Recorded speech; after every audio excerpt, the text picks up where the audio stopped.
Welcome back. Economists say the steps that government is taking to try and cut back on expenditure and increase revenue to inspire fiscal credibility are a little too late. They say if the suggested steps had been taken prior to the medium-term budget policy statement, then a ratings downgrade by Standard & Poor's Global could have been averted. It joined Fitch in rating South Africa's rand-denominated bonds as junk. Moody's has placed South Africa on review for a possible downgrade also to junk. At the heart of South Africa's fiscal problems is the low economic growth. Weak investor confidence means poor employment prospects and less revenue collection. This also means more expenditure pressure for government. With the low credit rating score, borrowing costs will be high in both the public and private sectors. Economists say government will need to prioritize spending to secure a new balance between growth and fiscal sustainability. To try and make a plan that is credible, to see the ratio of public debt to GDP coming down.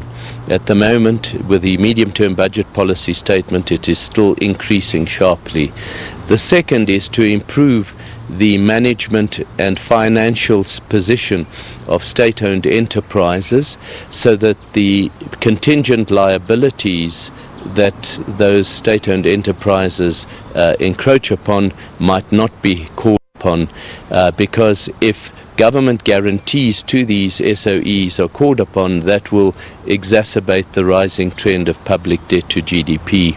And the third factor is to try and improve economic growth more generally through structural reforms and addressing the main structural weaknesses of the economy, because it's only through higher economic growth that you will end up having more government revenue in taxes or other forms that can help to bring down the budget deficit and public debt, unless you cut back massively on government spending, which is not at all easy. Economists believe tax hikes are inevitable going forward. South Africans should brace themselves for tax increases in the February budget. Other than the revenue shortfall announced in the recent MTBPS, government has already announced that it needs 15 billion rands in additional taxes in the February budget to make its projections work out well. So both in 2018 and in 2019, South Africans should brace themselves for higher taxes. They should already start planning their finances in that way now. Economists say government may have to raise the rate of the value-added tax to try and plug the revenue shortfall. Gloria Stofakomosi, SABC News, Johannesburg.